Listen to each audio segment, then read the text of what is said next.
Assalamualaikum warahmatullahi. Bismillahirrahmanirrahim. Alhamdulillahirabbil alamin. Nahmaduhu wa nasta'inuhu wa nastaghfiruh. Wa na'udzu billahi min syururi anfusina wa min sayyiati a'malina. Man yahdihillahu fala mudhillalah wa man yudlilhu fala hadiyalah. Asyhadu an la ilaha illallah wa asyhadu anna Muhammadan abduhu wa rasuluh. Allahumma salli ala Muhammad wa ala ali Muhammad kama sallaita ala Ibrahim wa ala ali Ibrahim. وبارك على محمد وعلى آل محمد كما باركت على إبراهيم وعلى آل إبراهيم في العالمين إنك حميد مجيد. رب اشرح لي صدري ويسر لي أمري واحلل عقدة من لساني يفقهوا قولي أما بعد. Alhamdulillah, kita bersyukur kepada Allah Ta'ala kepada kita berkumpul lagi. Ini macam biasalah kita sebutkan itu, bahawa dalam musim PKP ni kita sekali dah ambil keputusan untuk teruskan kelas, dan insyaAllah kita akan buat online. Hari tu selepas waktu mula PKP tu kita stop juga kelas, tak teruskan. Bahkan sepanjang Ramadan pun kita buat kuliah khas saja, tidak buat kelas pengajian yang asal yayasan taklim diteruskan kelas asal yayasan taklim. Jadi sekarang ni start daripada awal bulan 6 baru ni, lepas raya, kita dah mula kelas-kelas pengajian. Cuma kehadiran belum boleh lagi. InsyaAllah apa yang disebutkan, insyaAllah start bulan 7 boleh hadir, tapi jemaah yang hadir hanya first come first serve saja. Siapa datang, tempat dah penuh, tak boleh masuk. Pasal dia punya kerusi tu akan jadi separuh daripada biasa. Kehadiran kelas separuh daripada biasa. Baik. Jadi kita harap SWT berkati kita, berikan kita keberkatan sebagaimana kita datang hadir secara fizikal ke kelas-kelas pengajian. Kita buat macam ni pun SWT beri pada kita keberkatan dan rahmat, dan didoakan oleh para malaikat sebagaimana berlaku kalau anda kata benda itu adalah fizikal. Saya buat sekali virtual. Saya sendiri pun kita lewat tadi, tak sempat, saya daripada rumah saja. Okey, ala kulli hal, kita start insya-Allah. Jadi hari tu kali terakhir kita bincangkan, kita berhenti dah sekali sampai muka surat 213. 215 tu sebenarnya patutnya hari ni kita sambung 215, tapi hari tu 213 sebab ketika PKP bermula hari tu ada sekali saya buat kelas. Saya ada buat kelas sekali, tapi tak berapa ni, 40 minit je, pasal limited tak pakai yang berbayar Zoom ni. Jadi kita kena ulang balik lah tajuk ke-9 tu. Pasal kita dalam bincang kita sekarang ni sedang bincangkan berkenaan dengan perkara-perkara yang dipercanggahkan mengenai oleh para sahabat Nabi SAW. Kita tahu bahawa fake pada era mana para sahabat ni, di antara perkara yang penting untuk kita faham. Sebab pensyariatan agama ni, kita tahu bahawa ia memang datang daripada Allah dan Rasulnya. Okey, sebab tu kita pernah bincang dulu pada fasa pertama ni, kita bincang mengenai zaman penurunan Al-Quran, zaman Nabi SAW hidup. Itu ketika start daripada tahun pertama Hijrah sampai ke 11. Okay.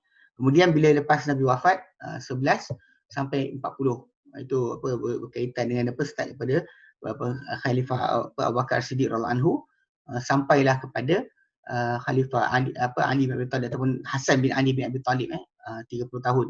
So dalam tempoh ni para sahabat masih lagi ramai. Jadi tindakan atau keputusan mereka dalam satu perkara yang mereka dengar dari Nabi SAW, ataupun mereka bersepakat atau bercanggahan, dia ada nilai. So tu ni apa yang kita terangkan dulu. Kita kata bila kita sebut tentang majoriti umat Islam, umat Islam ni majoriti dia adalah benar, itu merujuk mula-mula sekali para sahabat Nabi SAW, bukan kepada kita. Kesepakatan kita pada zaman sekarang ni boleh jadi tidak betul. Majoriti kita ada majoriti mungkin tidak di atas kehendak Allah Taala dan Rasulnya. Sedangkan para sahabat Nabi SAW itu lain. Memang mereka mendapat ujian daripada Allah SWT, dikatakan dari Allah Ta'ala, dan mereka ni orang yang menampingi Rasulullah SAW, dan orang Arab yang asal.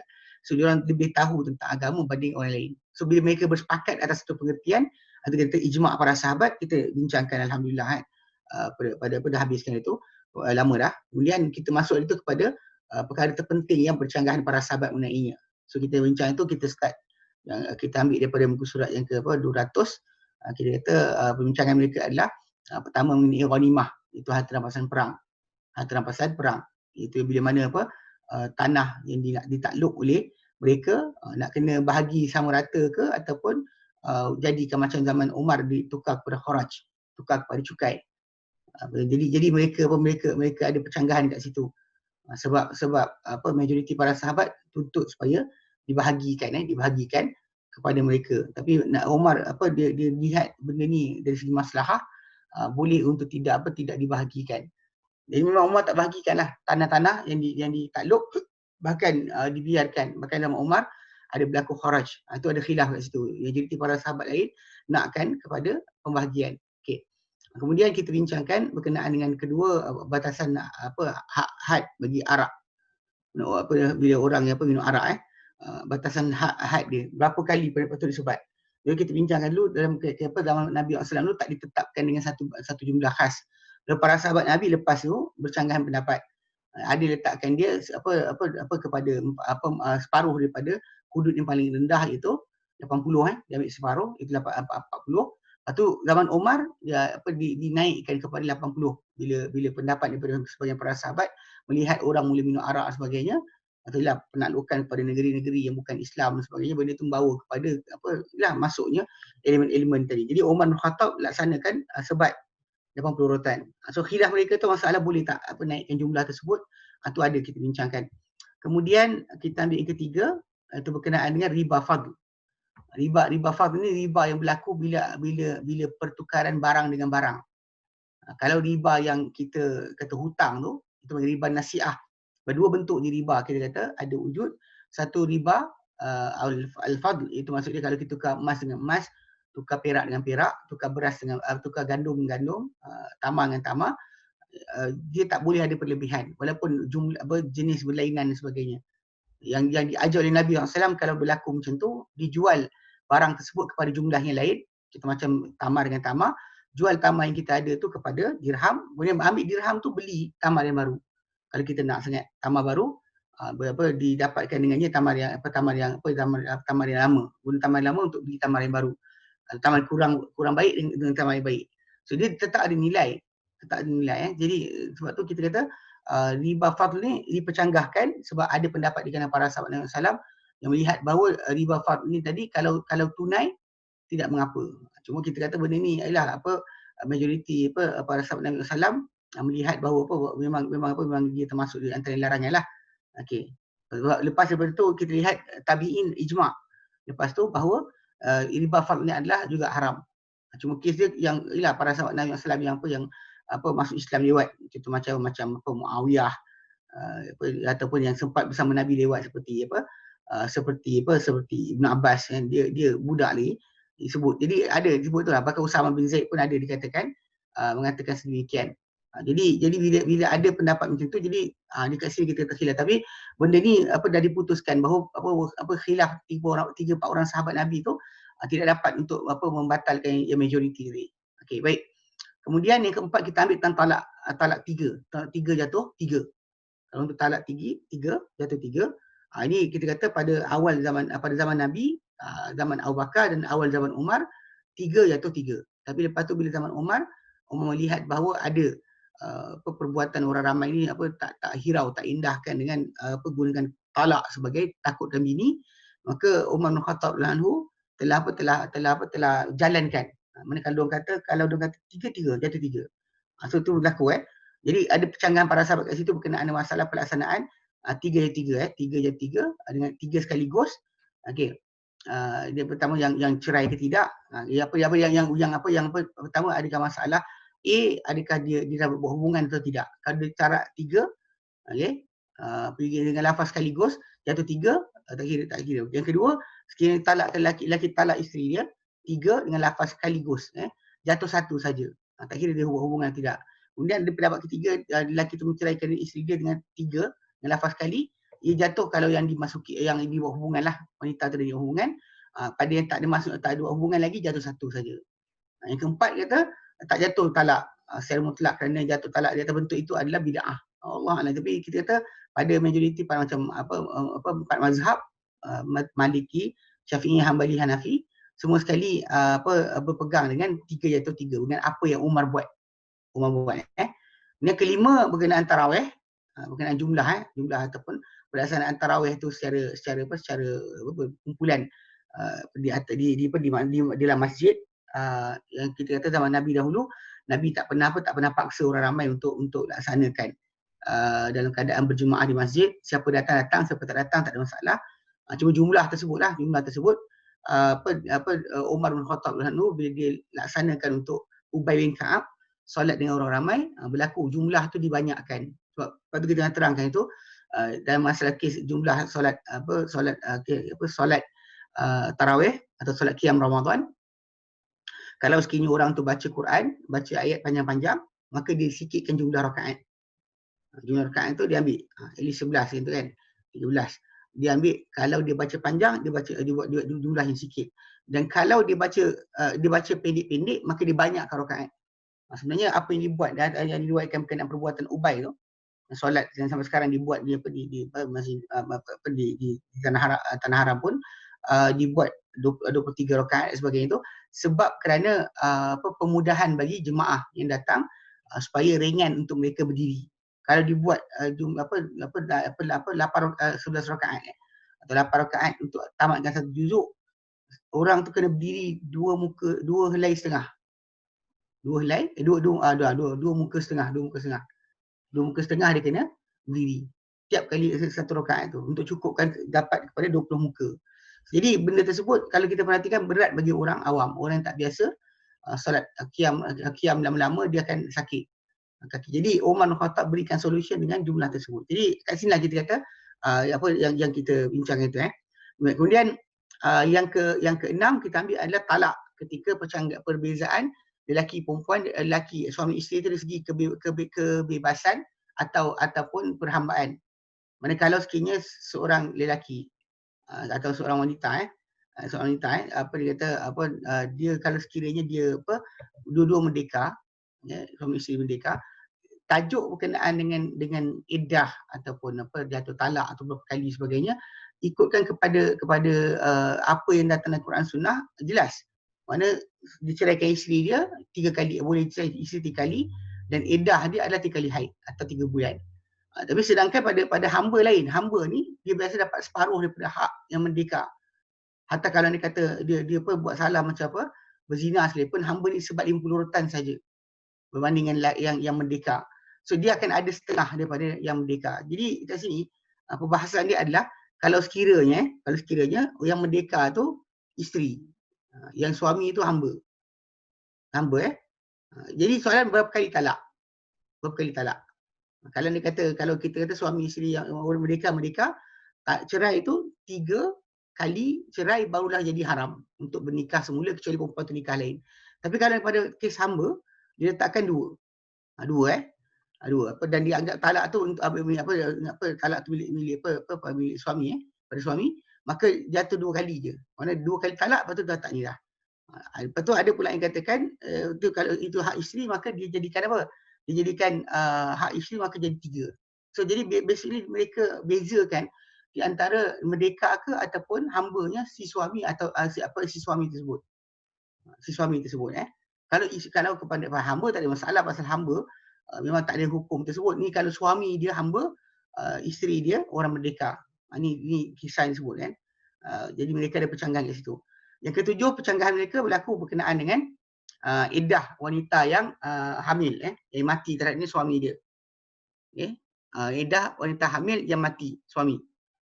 Maknanya mereka kat situ ambil kepada tempoh paling panjang. Sebab orang wanita yang mati suami, dia sebenarnya kena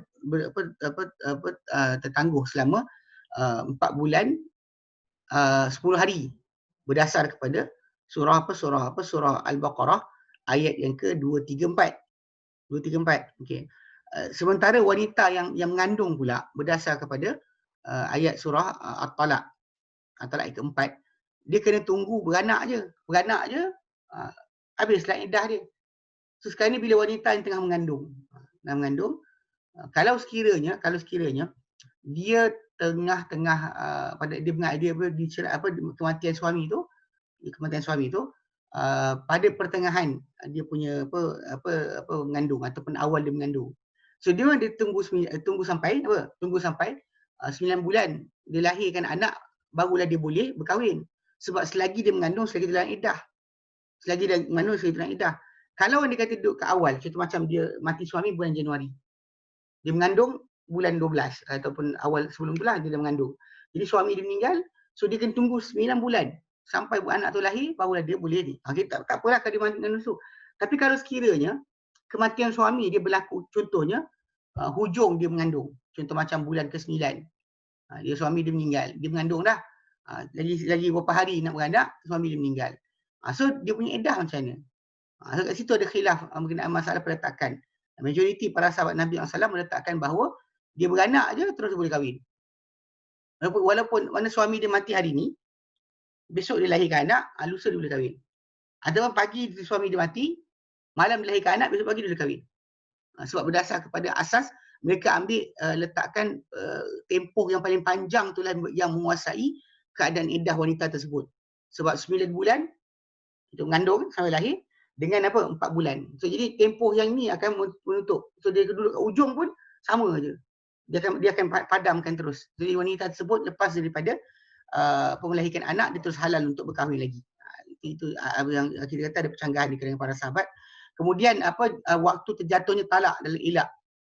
Yang ke-8, jatuh talak dalam ilak. Ilak ni maksud dia kalau seorang lelaki tu sumpah untuk tak sentuh isteri dia. Kalau tersentuh tak nak isteri dia, dia tak nak sentuh isteri dia. So jadi bila jatuh? Bilakah jatuhnya talak? Sebab kes dia kalau orang yang sumpah dalam surah Al-Baqarah, Allah Ta'ala nyatakan dalam surah Al-Baqarah ayat yang ke 226 227 226 227 Allah Ta'ala nyatakan walladzina lilladzina yuluna min nisaihim, untuk orang-orang yang mengilakkan isteri mereka, tarabbusu arba'ati ashhur, mereka kena tunggu 4 bulan. 4 bulan mana diberikan izin mereka untuk teruskan dia punya sumpah tersebut sampai 4 bulan je. Fa in fa'u, kalau mereka tunaikan setia dengan sumpah mereka sebulan saja ke sebagaimana macam Nabi dah buat sebulan. Fa innallaha ghafurun, maka Allah Taala Maha Pengampun, Maha Penyayang. Wa in azamu talaq, tapi kalau mereka berazam untuk talak, fa innallaha sami'un, Allah Taala Maha mendengar lagi Maha mengetahui. Jadi kebaikan para sahabat ketika berlalu 4 bulan, mereka terus hentikan orang tersebut. Disuruh kata sama ada dia nak teruskan, katakan dia kata sumpah tak nak tersentuh setahun. So sampai bulan keempat dipanggil, mahkamah akan panggil lelaki yang sumpah untuk tak sentuh isteri dia pada bulan yang keempat selepas dia sumpah tu, dia panggil. Nak teruskan ke ataupun dia nak ceraikan. Ini pendapat Umar bin Khattab dari Bukhari dan disebut daripada sedangkan disebut daripada Uthman, Abu Darda, Aisyah dan 12 orang di kalangan para sahabat Nabi sallallahu alaihi wasallam, riwayatkan mereka bahawa azam talak tu adalah tamatnya azam talak tu tamatnya 4 bulan. Maksudnya 4 bulan terus jatuh. Okey. Jadi kalau dia kata ikut pendapat Umar, kita stop dia, kita panggil dia, suruh sama ada nak sekian atau sekian. Nak teruskan ke ataupun nak jatuhkan. Tapi kalau dia kata pendapat daripada 12 orang sahabat daripada Uthman, Ali, Abu Darda, Aisyah dan 12 orang sahabat Nabi sallallahu, dan ni pendapat ni dipegang oleh Imam Ahmad bin Hanbal. Okey. Dia kata diberhentikan orang tu pada 4 bulan. Mana dia terus dia jatuh terus, dia boleh jatuhkan terus. Jadi pendapat ni dia katakan dia pendapat pertama ni pendapat Umar dan juga Aisyah dengan Abu Darda sebagainya dengan 12 orang tu, mereka punya ni adalah orang tu dipanggil baru ditanya. Sedangkan pendapat daripada Ali bin Mas'ud dan Zaid bin Sabit bahawa bila berlalu 4 bulan dan dia tak berhenti masih tak cukup, masih lagi berjalan, maka teruslah terjatuhlah wanita tu dengan talak.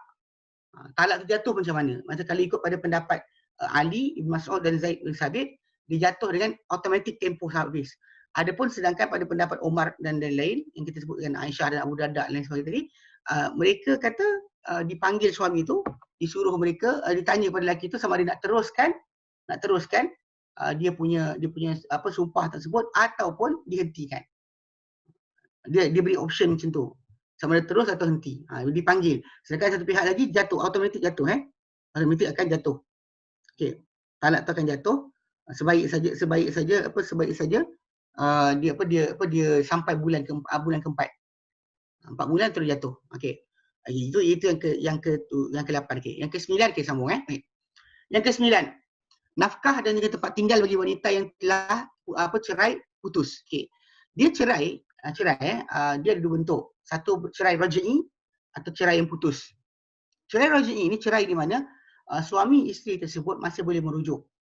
Maksud erti kata lain, okey, erti kata lain, si suami berkenaan dia cerai bini kali pertama, kemudian ketika tempoh iddah tersebut, okey, nafkah dan tempat tinggal untuk dia wanita tersebut masih dapat sebab dia masih dikira sebagai isteri suami berkenaan. Maksudnya suami tersebut boleh merujuk pada isteri dia balik, rujuk balik isteri dia bila masa dan tempoh 3 kali haid ataupun 3 bulan. Atau 3 bulan kalau tak ada haid 3 bulan. Kalau anda kata dia ada haid 3 kali haid. 3 kali haid tu akan menjadi garis panduan untuk tempoh adakah dia si isteri tu masih isteri dia tidak. Dia macam tempoh sementara. Ni kisah berkenaan masalah bila dah tercerai jadi tempoh tu ada tempoh kita panggil tempoh gencatan senjata Allah Alam, tapi nak waktu tu boleh hidup lagi bersama. Bahkan tidak ada kesalahan. Cuma ialah macam kes yang saya pernah dengar, ada orang kata dalam mazhab Syafi'i dikatakan bahawa tak boleh ada hubungan suami isteri berkenaan. Sebab apa? Sebab mereka dah bercerai.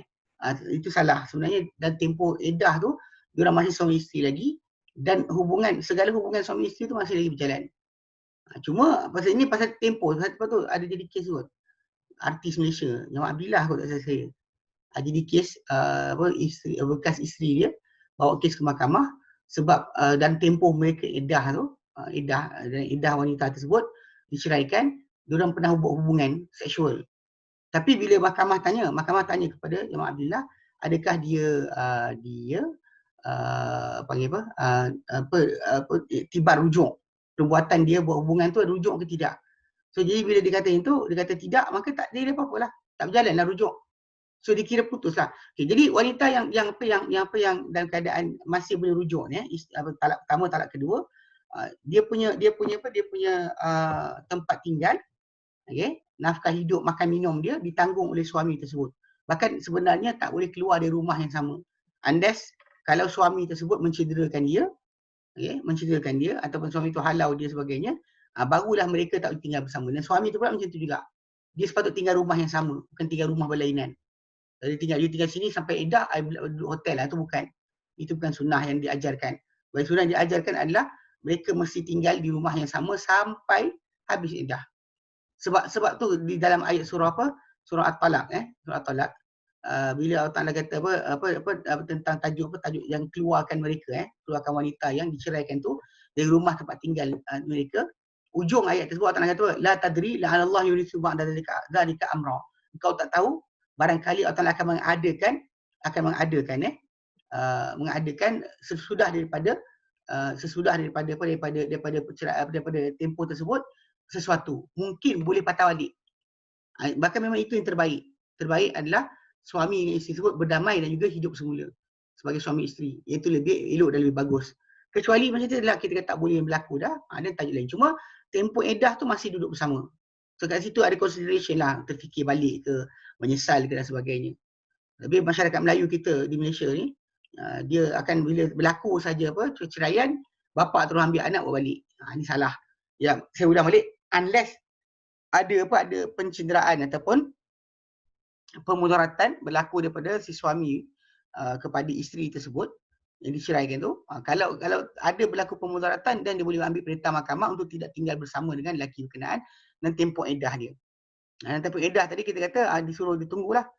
Pasal mungkin dia mengandung ke, dia bertambah panjang lagi, dia tak ada kahwin. Okay. Jadi cerai pertama, cerai kedua bagi talak raj'i. Dalam ketika waktu tersebut, si isteri masih ditanggung hidup dia oleh suami berkenaan. Unless suami tak nak tanggung juga, dia kena bawakan dia kena filekan nusyuz. Contoh isteri tersebut keluar rumah dia tanpa izin ke, atau isteri tersebut buat sesuatu benda lah yang menyebabkan suami itu kata dia nusyuz. Okay. Jadi benda tersebut menyebabkan dia hilang hak nafkah ataupun tempat tinggal dan sebagainya lah. Nafkah tu akan hilang. Belanja hidup dia akan terbatal, tak boleh dapat kalau dia kata suami tu filekan nusyuz. Kalau suami tu tak filekan nusyuz, suami tu belah macam tu saja, dan si isteri tadi boleh tuntut belanja bulanan, belanja harian ke apa benda sebagainya, tempat tinggal ke atas suami berkenaan. Sepanjang tempoh iddah lah, tempoh iddah tu. So, jadi suami tu mungkin jadi berhutang. Ada 3-4 orang kes. artis lah, apa benda sebagainya. Lepas perceraian berlaku, isteri itu masih lagi letakkan di mahkamah tentang ganti rugi ataupun bukan ganti rugi, tentang apa nafkah ketika iddah yang tak dibayar oleh suami tersebut. Itu memang ada kita dengar. Jadi secara tak langsung memang ketika mana perceraian boleh rujuk, si isteri berkenaan wajib mendapat nafkah hidup dia. Okey. Jadi Umar bin Khattab anhu telah tapi kalau dia kata wanita tersebut cerai ketiga, talak yang ketiga.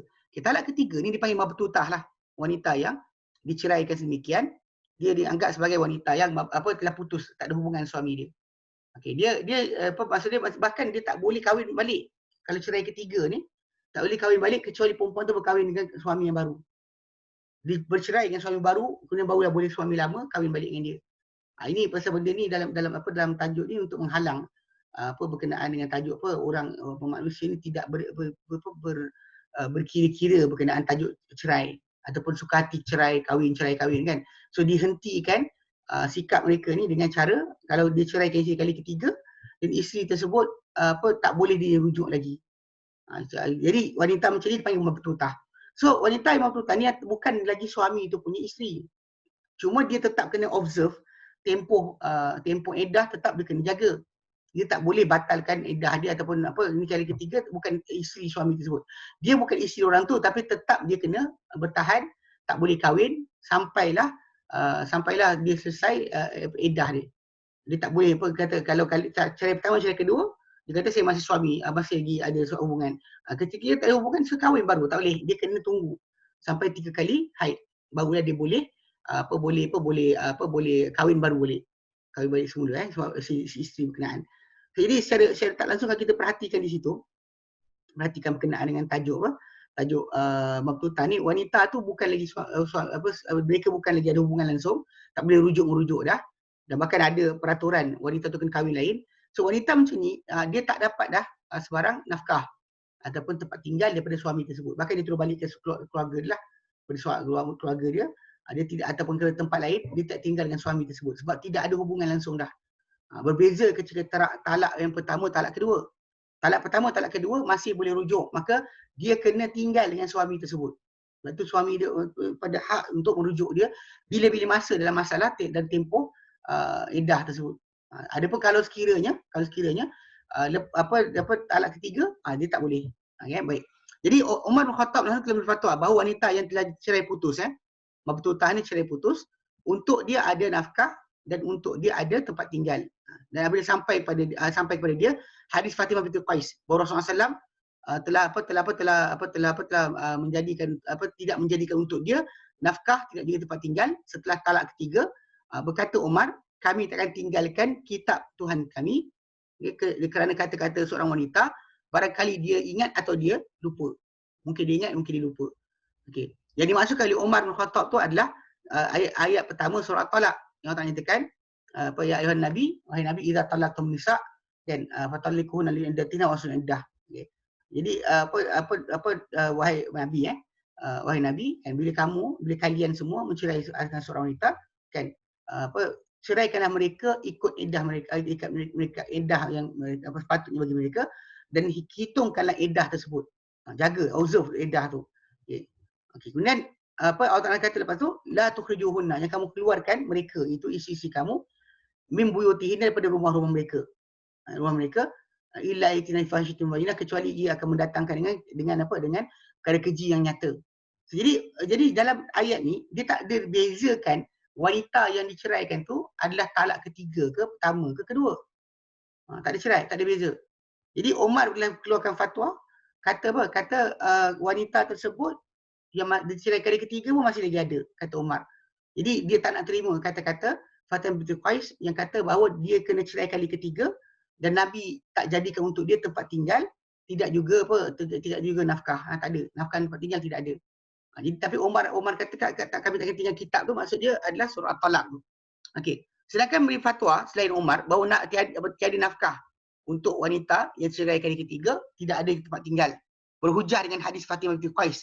Yang dikata dalam hadis berkenaan bahawa suami dia telah cerai dia, putus. Dalam keadaan suami tu tak ada. Kisah dia suami dia musafir. Lepas tu cerai dia kali ketiga. Kan? Kali ketiga. Lepas tu cerai satu. Ini kisah Allah lah. Kadang-kadang gaduh suami isteri ni pelik juga. Di kali ketiga. Maksud dia kali cerai pertama, betul tak ni? Lepas cerai kedua, betul cerai ketiga. Dalam keadaan suami tu tidak hadir. Lalu suami tu utus kepada isteri dia ni, wakil dia dengan bali dengan makanan lah. Lalu isteri si Fatimah binti Qais ni telah buat benda yang provok wakil tu. Okey. Dia kata provok jadi ketika tu keluarga atau wakil kepada suami dia telah kata wallahi malaki alaina min syai'. Tak ada, demi Allah dia kata tak ada untuk engkau ke atas kami suatu benda pun. Lalu datang Fatimah binti Qais datang jumpa Nabi SAW dan sebut kisah tu. Lalu Nabi kata apa? Laisa laki alaihi nafaqatun wala sukna. Tiada untuk engkau ke atas bekas suami engkau ni sebarang nafkah, tidak juga tempat tinggal. Dan Nabi SAW suruh Fatimah binti Qais untuk beredah di rumah Ummu Syarik. Pindah ke rumah lain yang bukan rumah suami dia. So kat situ datang jelaslah. Okey. Itu satu kumpulan. Satu kumpulan lagi menfatwa bahawa dia kata tak ada nafkah untuk dia, tak ada tempat tinggal kecuali jika dia mengandung. Kalau dia mengandung dia masih lagi ada. Ya, ini balik pada asal kerana apa? Kerana dalam surah At-Talaq ayat yang ke-6 Allah kata wa in kunna ulati hamlin dan fahamtiku alaihinna hatta yadhna hamlahun. Kalau mereka adalah wanita yang mengandung, maka infakkanlah, belanja ke atas mereka sampai mereka lahirkan kandungan mereka. Jadi secara tak langsung kalau kita kata tiga lah. Pendapat Umar dapat semua, tak kira mengandung tak mengandung. Pendapat kedua yang datang daripada para sahabat adalah kalau dia kata dia tak dapat apa langsung, tak apa langsung kalau dia bukan mengandung, tak dapat apa langsung, maka dia tak ada nafkah, tak ada tempat tinggal. Kalau sekiranya dia mengandung, ketiga kata dia untuk dia ada nafkah dan tempat tinggal. Okey. Jadi kalau kita nak pastikan persoalan ini bahawa sekiranya seorang lelaki itu boleh cerai ke isteri dia sama ada talak raj'i atau talak yang putus. Talak raj'i itu maksudnya 1, 2. Talak putus yang ketiga. Okey. Jika talak tu raj'i untuk dia ada tempat tinggal, ada nafkah dan tempat tinggal tanpa sebarang percanggahan. Kalau sekiranya masih lagi raj'i, nafkah tempat tinggal masih lagi berjalan. Kerana pemilik nikah, pemilikan nikah tu masih lagi berjalan. Maksudnya suami itu masih lagi suami dia, boleh lagi rujuk dia bila masa. Okey. Jika sekiranya talak yang putus dan dia hamil, wanita tu hamil, talak ketiga dan wanita tu hamil. Maka dia kata maka untuk wanita tersebut nafkah secara ijma' juga. Dan firman Allah Taala itulah. Allah kata kalau mereka ni cuma mereka bercanggah masalah tempat tinggal lah.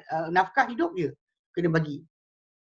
Okey, sampai ni. Dan mereka bercanggahan kalau wanita tu dicerai putus dalam keadaan tidak hamil. Itu yang ada percanggahan yang Umar keluarkan fatwa kata ada, sedangkan yang lain kata tak ada. Dan yang sabit bahawa apa yang berlaku untuk talak yang putus ni, nafkah dia tiada tempat tinggal dan tiada tempat tinggal tidak pada zaman Rasulullah SAW dan tidak pada zaman Abu Bakar sebenarnya.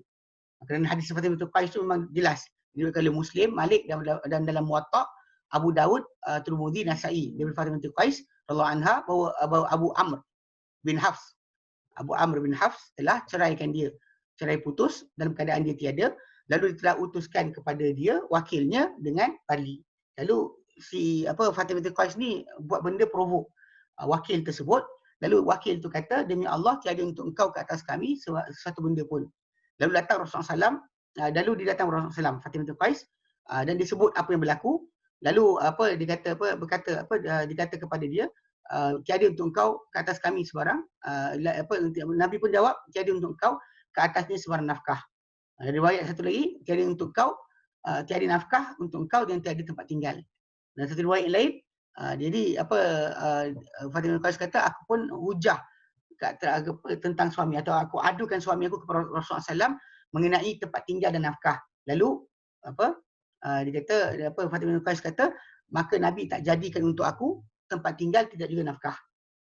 Jadi tapi Umar bin Khattab memahami daripada umum ayat surah At-Talaq tu, dia faham bahawa jangan keluarkan mereka daripada rumah mereka tu, dia tak boleh keluarkanlah dia kata. Dan firman Ta'ala dan surah At-Talaq ayat ke-6 nantikan askinuhunna min haitsu sakantum min wujdikum, bagi tempat tinggal untuk mereka daripada apa yang kalian dapati daripada pendapatan kalian. La tudaruhunna litudayyiqu alaihin, yang kamu sempit kat atas mereka untuk kamu mudaratkan mereka untuk sempit kat atas mereka biar mereka lari. Jadi Umar faham daripada dua ayat ni ayat At-Talaq 1 dan 6, ya, dua ayat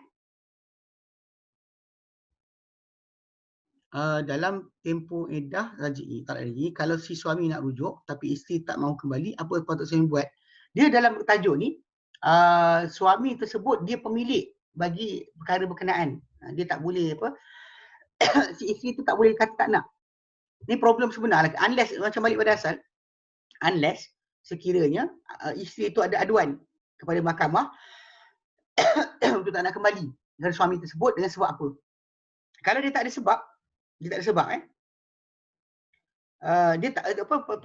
keadaan dia nak kata tak nak balik tu tak ada peluang. Sebab Allah Ta'ala sebut dalam surah Al-Baqarah kan, bila Allah Ta'ala nyatakan berkenaan dengan tajuk apa, sekejap saya buka.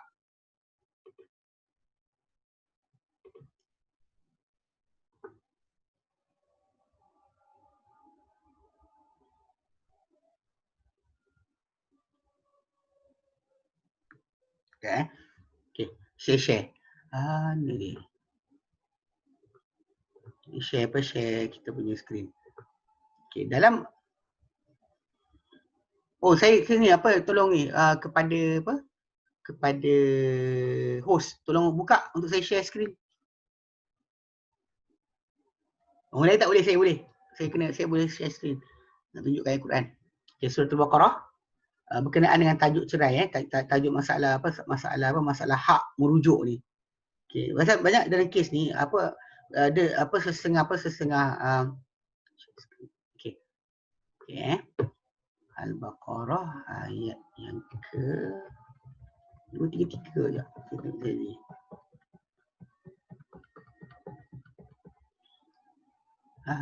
Okey.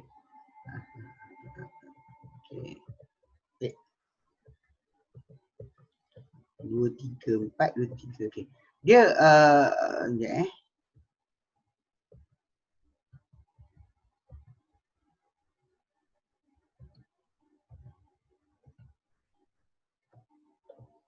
Okey.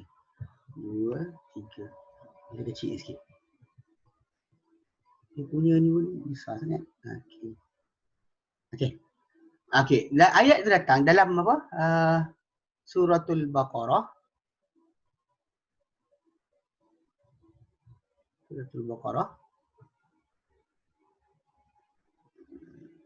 Ayat yang ke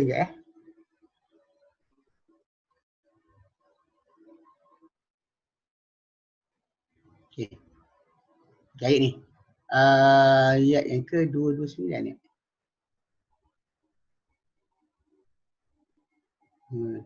Kan 228.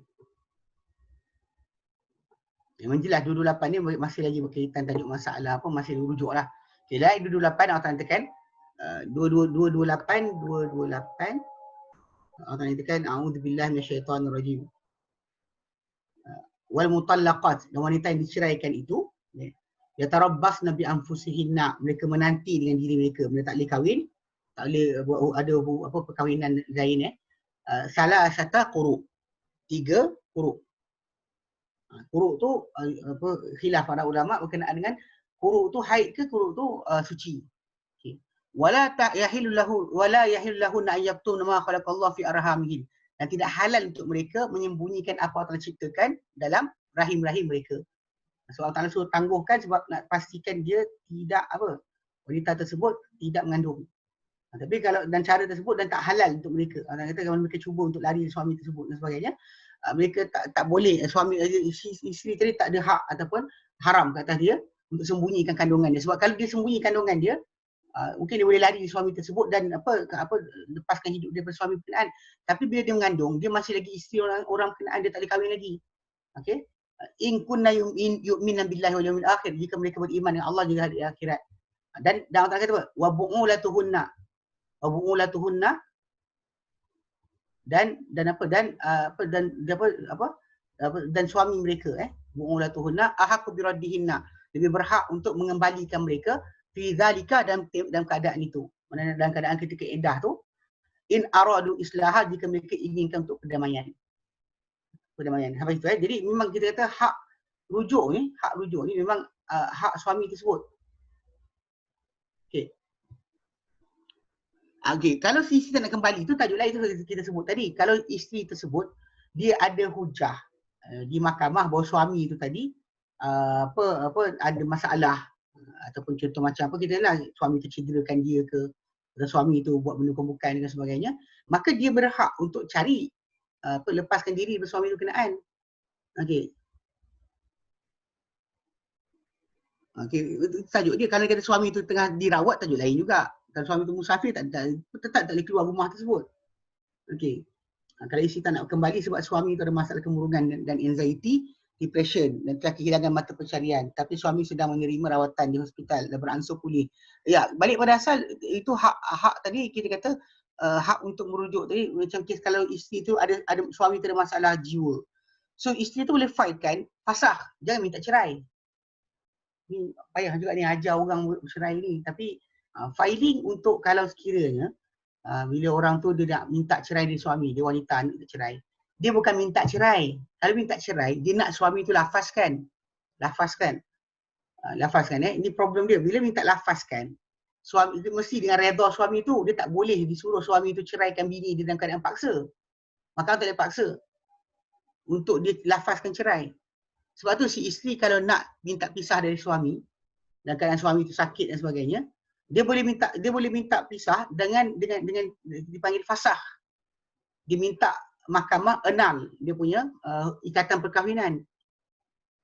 Batalkan sebab kes suami tadi memudaratkan dia ke, atau suami tu ada ni ke, apa-apa syarat, tapi dia kena sebut sebab lah. Ni pernah kita katakan bahawa kalau dia kata isteri tersebut nak ada suami ada masalah, isteri tu kena sebutkan akan sebab kenapa nak minta cerai.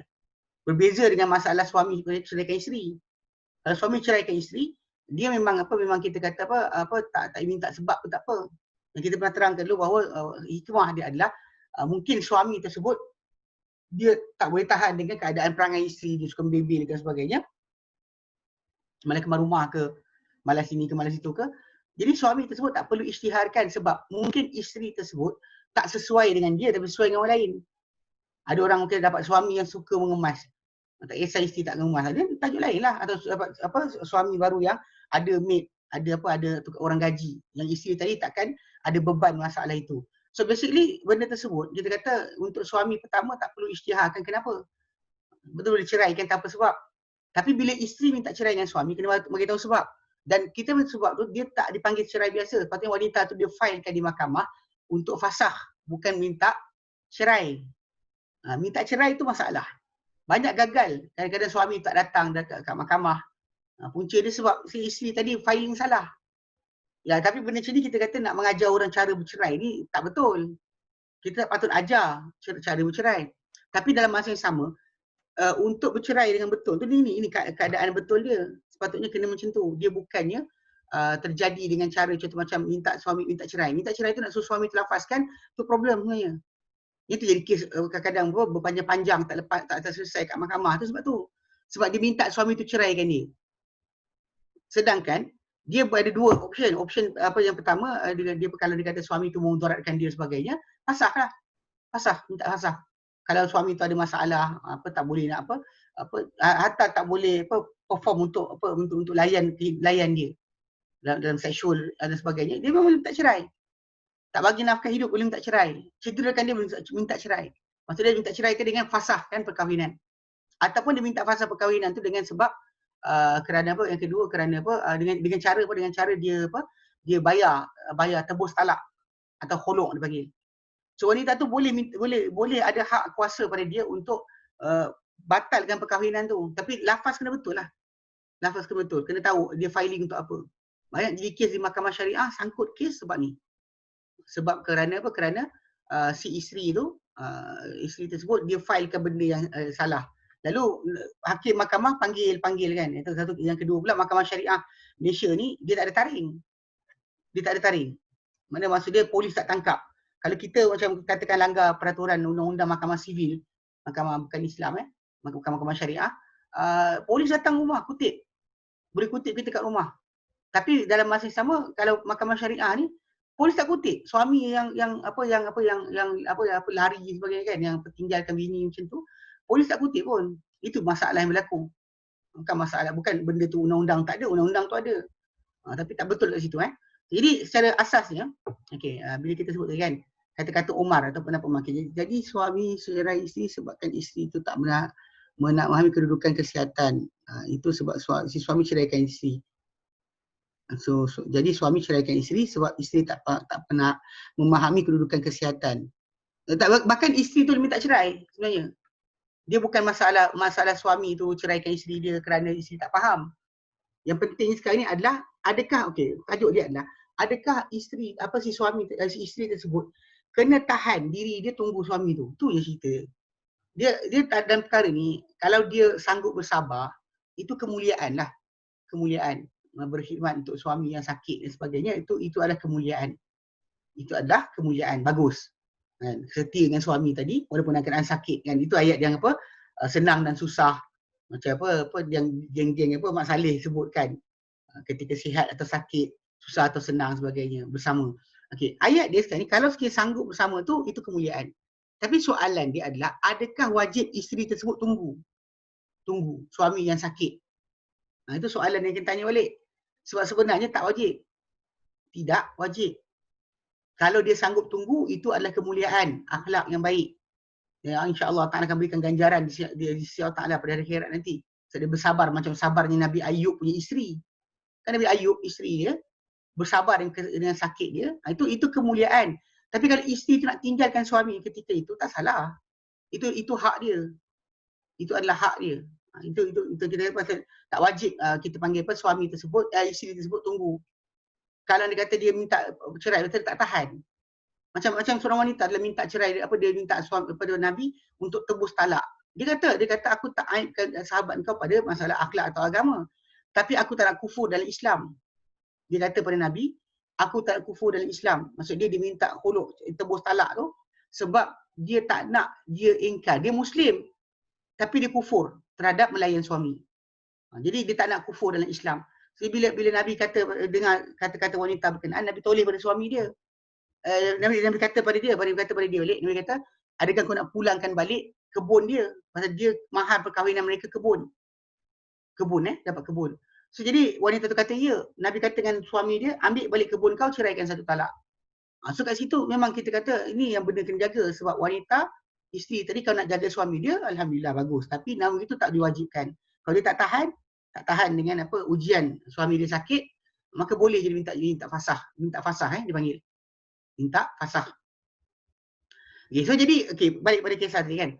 Umar bin Khattab anhu dia punya Umar bin Khattab anhu dia pergi keluarkan fatwa berdasar ayat 1, ayat 6 surah At-Talaq, bahawa tak boleh untuk dikeluarkan isteri tadi daripada suami itu punya rumah.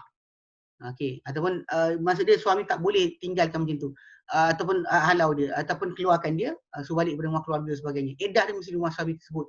Tapi masalah sekarang ni kita kata pendapat Umar kan memang Umar dia kata dengan direct dia kata bila sampai pada dia bahawa Fatimah binti Qais ceritakan kisah tu, dia kata kita tak akan tinggalkan lan truku kitab rabbina. Kita akan tinggalkan kitab Tuhan kita. Kerana kata-kata seorang wanita yang kita tahu dia adakah dia ingat atau dia lupa. Tuhan firmankan yang keluar mereka dari rumah mereka. Ini dia pegang ayat tersebut. Tapi macam perincian kita katakan bahawa sebenarnya ada perincian kat situ. Dan apa datang sebagai riwayat daripada tambahan sunnah Nabi kita adalah tidak benar.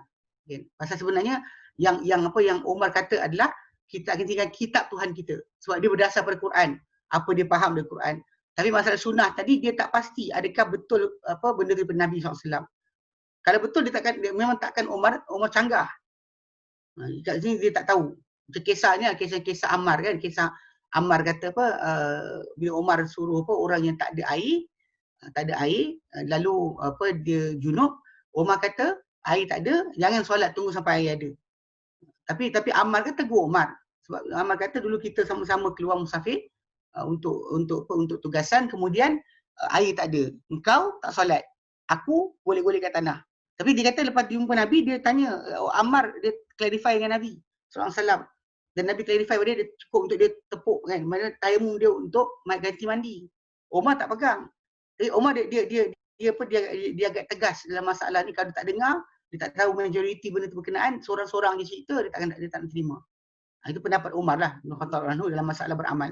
Tapi jadi kita kata dalam kisah ni tadi, ada sebahagian riwayat kononnya tambahan sunnah Nabi kita. Ini tak sahih. Kerana sunnah yang sabit daripada hadis Fatimah binti Qais, bahawa Nabi SAW tidak menjadikan untuk dia sebarang nafkah, tidak juga tempat tinggal. Nah, okay. Dan menepati Umar ni Ali dan sebagian para sahabat. Sebagai para sahabat seperti Aisyah, Mas'ud, Ibn Umar dan dia kata menyanggahinya orang lain. Yang lain-lain semua canggah Umar. Dan pendapat Umar ni dipegang oleh Abu Hanifah. Ya. Abu Hanifah. Sedangkan berkata untuk Malik dan Syafi'i, untuk dia ada tempat tinggal tapi tak ada nafkah. Ada berkata Ahmad, ada Ishaq bin Rahawih, Abu Thawr, Ibn Abi Layla, tiada nafkah untuk dia, tak ada tempat tinggal. Tidak ada dia kata, dan ayat tersebut tidak menyentuh tentang wanita terputus, yang cerai putus. Itu pas masa kes yang yang keluarkan mereka di rumah tadi, untuk cerai yang tak putus lagi, cerai boleh rujuk. Cerai yang dah putus kali ketiga tidak boleh sepatutnya tinggal bersama. Memang kita itu jelaslah. Kalau dia kata diorang masih lagi ada hubungan suami isteri, tinggal bersama. Cuma yang kes ni yang kita kata yang saya sebut tadi kan, dalam masyarakat Melayu kita ni ada fahaman kononnya kalau si isteri wanita tersebut dengan suami dia bercerai dan tempoh iddah tadi tak boleh bersama, tak boleh duduk bersama. Tak boleh buat hubungan. Alasan dia nanti benda ni tak halal. Itu kelakar dia sebab apa? Sebab tinggal bersama tak apa. Dan tempoh iddah, diorang berdua-duaan tau. Kalau dia kata tak ada anak ke, tak ada siapa dan sebagainya kan. Rumah tu masih tinggal bersama. Tempoh iddah tu. Kalau boleh bersama, saya tak boleh buat hubungan pula. Mana ada dalil kata tak boleh buat hubungan. Sebab tu kelakar jugalah yang jadi kes dalam masyarakat kita ni, dia boleh tinggal bersama. Tinggal berdua-duaan kan.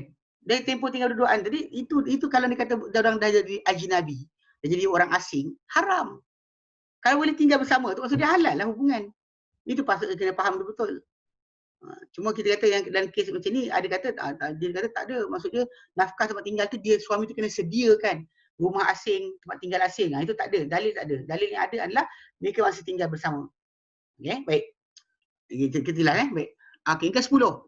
Yang ke-10 antara perkara para sahabat bercanggahan mengenai ini adalah pewarisan datuk dengan adik-beradik. Okey, sebelum saya pindah tajuk ni, ada lagi soalan tak tentang kes cerai tadi? Kes apa nafkah dan juga tempat tinggal bagi wanita yang cerai putus, cerai kali ketiga. Ada soalan lain tak? Sebelum sambung. Siapa-siapa yang segan nak bertanya boleh type. Dan type tu boleh buat private. Bukannya tak orang lain tak nampak nama dia, saya seorang yang nampak. Soalan tu keluar, orang lain tak nampak, saya nampak. Jadi secara tak langsung benda ni patutnya boleh buatlah siapa-siapa yang segan nak tanya dia direct nama terkeluar, tanya je secara private. Boleh tanya soalan secara private. So kalau yang dia kata tu saya jawab. Okey, ada soalan tak? Berkenaan masalah cerai ni. Memang biasa benda ni kadang orang malu tanya. Malas bertanya punya juga. Okey. Dalam hal ni memang bila si isteri minta fasah. Dia ada dua keadaan Kalau sekiranya si isteri minta fasah dan mahkamah yang batalkan perkahwinan tersebut, maka tiada sebarang hubungan di antara mereka dan memang kita kata suami tu tak boleh nak rujuk, tak boleh rujuk balik. Jatuh dengan fasah di mahkamah, tak boleh rujuk balik. Macam khuduk tadi kan, tak ada rujuk balik. Dia nak ni kena akad baru, mahar baru dari wanita. Kena perkahwinan baru pula. Kalau dalam kes yang asal, rujuk tu, kes rujuk, tak perlu akad dan sebagainya. Jadi kalau dalam kes masalah nafkah tempat tinggal ni, kalau sekiranya dengan berlaku perceraian tu dengan fasah oleh mahkamah, maka tidak ada untuk wanita tadi sebarang nafkah atau tempat tinggal sebagainya. Dia dah kira putuslah macam kes cerai ketiga tadi. Tapi kalau sekiranya cerai tadi, yang kes yang ditanya soalan tu kan suami dia depression dan sebagainya, so suami tu ceraikan isteri dia dan tempoh tersebut nafkah dan juga tempat tinggal masih lagi ada. tempat tinggal dan nafkah masih berjalan. Kalau suami itu yang jatuhkan talak. Talak 1, talak 2, kalau suami itu yang jatuhkan, masih wajib ke atas dia nafkah dan juga tempat tinggal. Masih lagi. Kalau dia jatuhkan talak. Kalau bukan dia jatuhkan talak, mahkamah yang putuskan. Contoh dia cederakan isteri dia. So mahkamah annul. Dia dalam kes tadi bila suami tu cederakan isteri, dia tak perlukan kepada mahkamah tu tunggu suami kata aku ceraikan kau. Aku ceraikan kau, tak ada. Tak perlukan kepada lafaz tadi. Pasal apa? Mahkamah akan putuskan untuk perungkaian perkahwinan tersebut. Dia annul kan, perjanjian tersebut, perkahwinan tu dibatalkan. Sebab suami itu mencederakan isteri dia. Itu memang jelas. Bila aduan sampai macam tu, memang jatuhlah mahkamah jatuhkan. Tapi kalau suami itu cerai, macam kes tadi yang akak tanya ni, kalau suami itu cerai isteri sebab isteri tak fahami kedudukan kesihatan, suami itu ceraikan isteri dia, ya, ketika dalam tempoh tu nafkah dan juga tempat tinggal masih berjalan. Nafkah dan tempat tinggal masih berjalan. Tidak ada sebarang penghentian, terus berjalan terus bergerak. Okey. Ada soalan lain?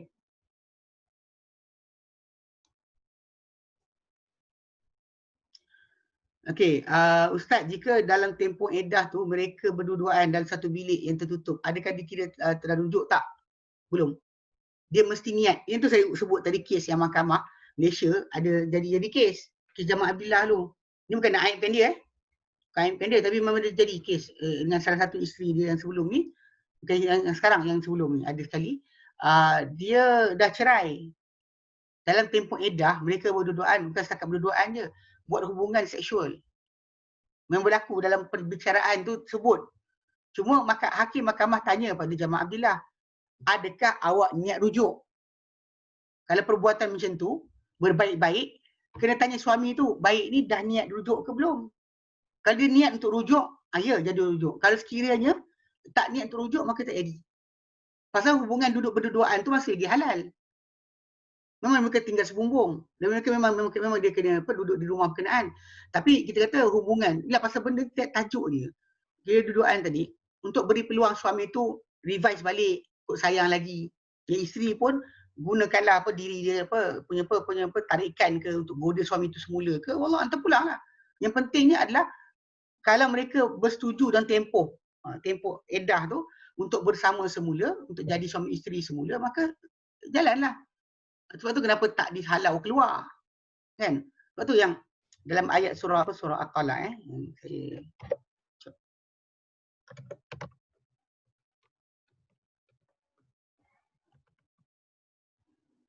kita share screen. Tadi tak nampak kan tunjuk. Okey.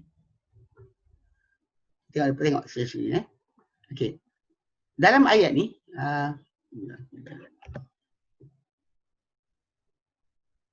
surah At-Talaq ni yang hujung bila Allah Taala suruh jangan usir mereka ni, hujung tu. Ayat pertama tu, ni ayat ni. La tadri, kau tak tahu, la'allallaha, barangkali Allah Taala yuhdithu ba'da dzalika amra, mengadakan sesudah daripada perceraian itu atau lafaz talak tu sesuatu perkara. Mungkin rujuk balik. Ni ayat pertama surah At-Talaq. Ini yang tujuan sebenar kenapa tak dikeluarkan wanita tu daripada rumah dia. Supaya kalau boleh nak bersama semula, dia bersama semula lah. Itu tajuk asal. Okey. Okey. Tempat tinggal isteri tu masih lagi tempat tinggal. Okey, ini soalan lain Dia kata tempat tinggal. Jadi tadi kalau dia tak niat rujuk tak jadi Kalau setakat duduk berduaan, pelukan dan sebagainya, selagi tak niat rujuk tidak dikira rujuk. Kalau dia kata dia niat rujuk, jadi. Pasal tu kes Jamal Abdillah tu dengan isteri yang tu terputus.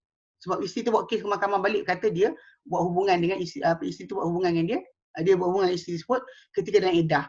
So mahkamah tanya, adakah awak niat untuk rujuk? So dia kata tidak, taklah. Okey. Okey. Tempat tinggal isteri duduk asal masih duduk dengan keluarga isteri tu, lafaz talak kena tempat tinggal isteri duduk asal masih duduk dengan keluarga isteri itu, lafaz talak kena sebut di mahkamah ke? Ni kena betul balik ni, soalan ni salah ni. Tempat tinggal isteri duduk masih itu tempat duduk keluarga asal keluarga. Hmm. Betulkan sikit ayat tu, saya tak faham soalan tu. Ya, kalau saya faham macam ni, kalau dia kata tempat tinggal dia, rumah yang samalah. Selagi unless ada masalah pemudaratan. Kalau pemudaratan, macam isteri tu dimudaratkan oleh suami. So ketika mana dalam iddah tu, dia orang tak tinggal bersama sebab isteri takut suami itu cederakan dia. Dan tapi tanggungan nafkah dan tempat tinggal sebagainya, kalau dia kata suami itu lafazkan, cerai suami itu lafazkan, bukan mahkamah yang putuskan. Jadi bila suami itu lafazkan cerai, maka automatik kat situ tempat tinggal dan juga nafkah masih dia tanggung. Sekalipun isteri tak tinggal dengan dia, kalau sekiranya ada pemudaratan, isteri tu kata suami tu akan pukul dan sebagainya, so jadi isteri tu balik rumah bapak dia. So ketika tu belanja hidup masih berjalan. Dia tempoh iddah belanja hidup masih berjalan. Yang tak berjalan ni adalah kalau sekiranya, kalau kita kata apa, kalau suami tu kata isteri tu lari keluar rumah. Contoh katakan dalam tempoh iddah, isteri tu lari keluar rumah. Maka tak ada tempat tinggal, tak tanggungan lah. Isteri tak boleh lari ke hotel. Pergi lari hotel, kemudian iddah di hotel. You kena bayar. Tak boleh. Unless suami tu memang cederakan dia. Cederakan dia sebagainya, perempuan tu ada hujah bahawa dia tak boleh duduk bersama. Dan suami tu akan cederakan dia. Dan kat situ baru timbul tajuk mahkamah akan keluar arahan, suami tu cari tempat tinggal, sewa, rumah sewa ke dan sebagainya, dan juga berikan duit bulanan untuk suami untuk isteri berkenaan.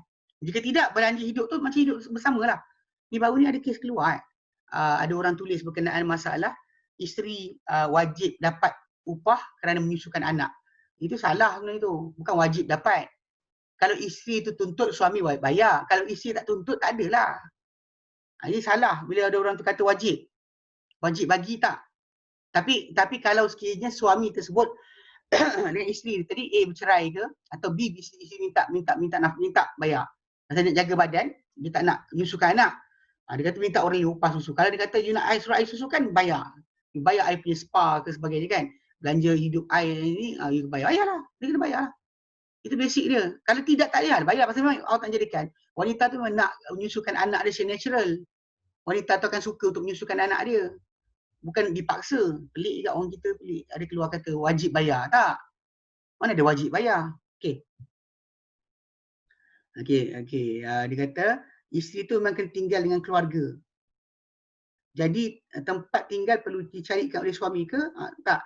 Soalan tadi disebutkan kalau sekiranya ada sebarang masalah. Jika tidak ada pemudaratan dan sebagainya, isteri tu kena tinggal rumah suami tu. Bukannya rumah lain. Jadi tak dituntut suami tu wujudkan untuk dia tempat tinggal baru. Unless ada pemudaratan. Mana suami tu memudaratkan dia sebagainya, isteri tu takut suami tu cederakan dia, ya. Jika tidak ada sebarang ancaman macam tu, suami tu memang tak ada akan ada dijangkakan buat pencederaan dan sebagainya, maka isteri tersebut mesti tinggal rumah yang sama, bukan rumah yang lain. Okey. Suami tak perlu cari rumah baru. Kecuali kalau kes lah ada timbul pemudaratan, dan kena cari rumah baru, tempat tinggal baru. Tinggal baru untuk isteri tersebut tinggal sementara dalam iddah. Jika tidak, dia kena keluar cari tempat lain. Dia tinggal suami yang sama. Bukan keluar, dia kena tinggal rumah yang sama. Sebab tu kalau kita lihat dalam surah At-Talaq tu, kes yang masalah keluar tu kan, usir mereka di rumah mereka tu, sebenarnya ada sebut kat situ tentang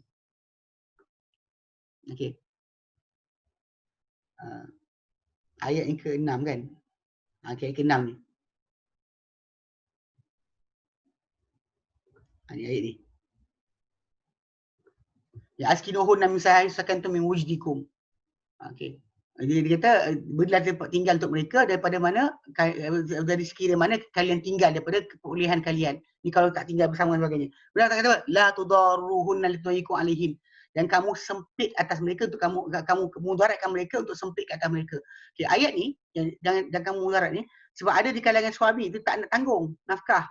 Lalu dia sengaja susah-susahkan isteri tersebut supaya isteri tu lari keluar daripada tempat tinggal yang sepatutnya, lalu hilanglah hak untuk hak nafkah ketika iddah tu hilang. Ayat tu datang, ayat ke-6 tu datang macam tu. Okey. Kemudian tadi kata soalan kedua, lafaz talak kena sebut di mahkamah ke? Jawapannya tidak. Okey, cerita macam ni. Okey. Dalam dekat Malaysia dia ada denda. Bukan denda.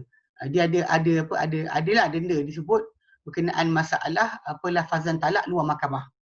Sebenarnya lafaz talak tidak timbul tajuk mesti dalam mahkamah. Dalam mahkamah tu kalau berlaku, kalau sekiranya memang itu waktu dia kena lafazkan. Kalau dia ada ceraikan, cuma dia orang perlu tanya betul kena ceraikan, ada sudah clarification saja.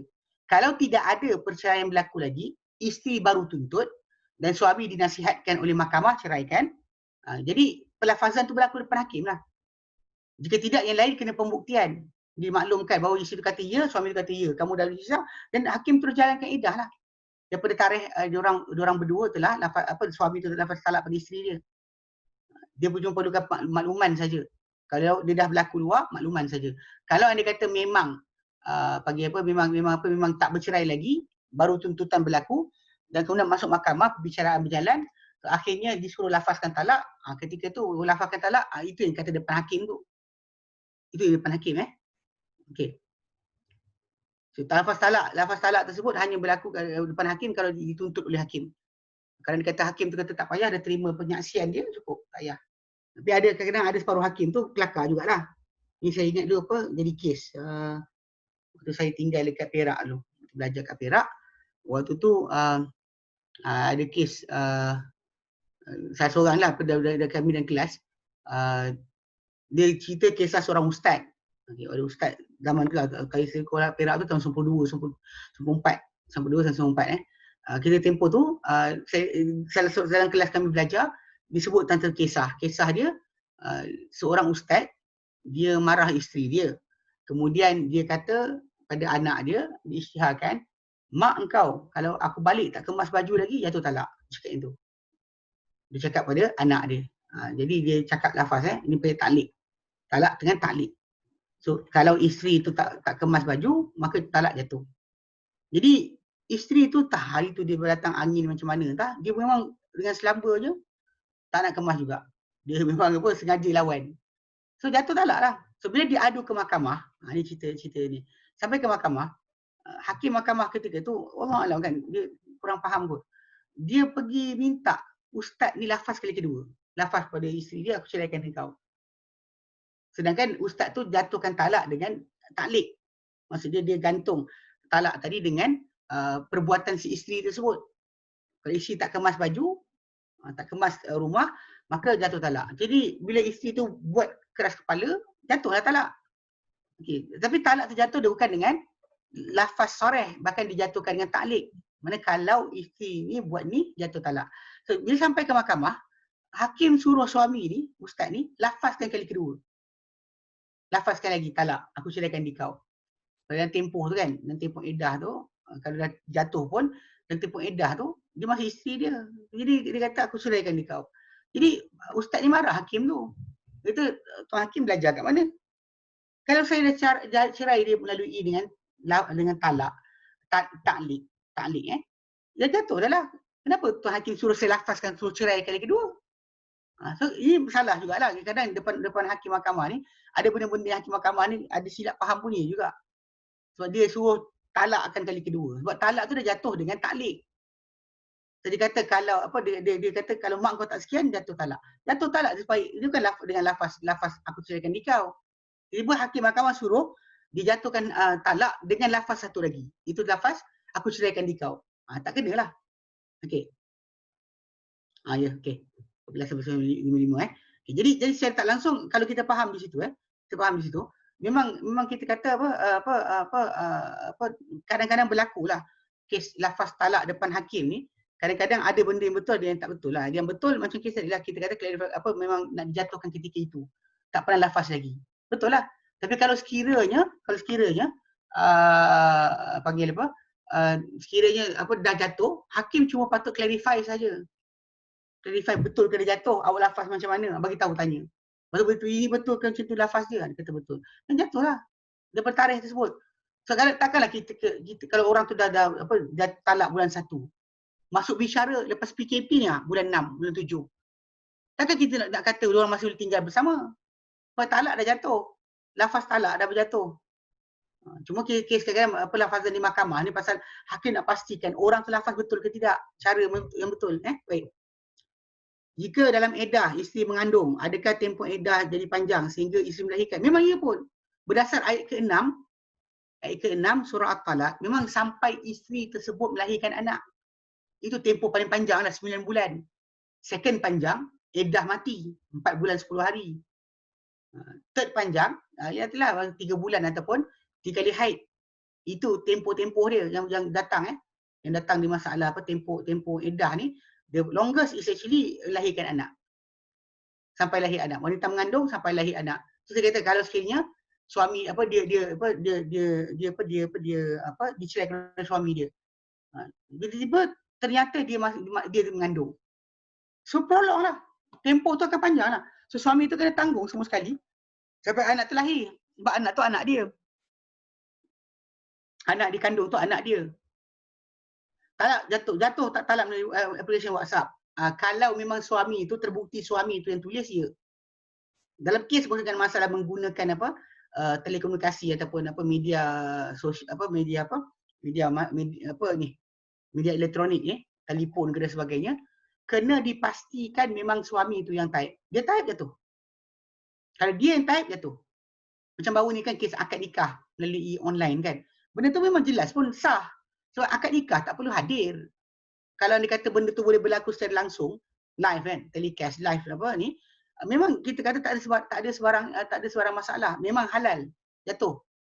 Kita memang berlaku akad nikah sebagainya. Macam mana akad nikah boleh berlaku dengan cara tersebut? Boleh berlaku dengan cara apa? Cara aplikasi ni. Dia tulis jatuh. Tulis jatuh. Kalau betul dia tulis lah. Kalau kata orang lain tulis tak jadilah. Tu sebab telefon kita. Tapi masalah sekarang ni, adakah kita yang tulis? Yang kita. Tapi adakah kita yang tulis atau tidak? Itu tajuk lain. Kena pastikan. Kan telefon tu dia ambil di kawan tulis macam tu kan. Kawan tu rasa tulis. Tak kena lah. Dia basically kena memang dia tulis. Kalau dia tulis jatuh. So mahkamah akan tanya, awak ke tulis? Kalau orang tu hantar cerai melalui WhatsApp kan, application ke sebagainya kan. Dia mahkamah akan tanya, awak ke tulis? Kalau kirim surat pakai postcard ke, pakai post laju ke, telegram ke, soalan ditanya adalah awak ke yang buat benda tu. Kalau sekali dia kata bukan saya, tak ada lah. Kalau dia kata perempuan, isteri kata ada saksi dan sebagainya, dia buat sekian. Dan baru jatuh lah.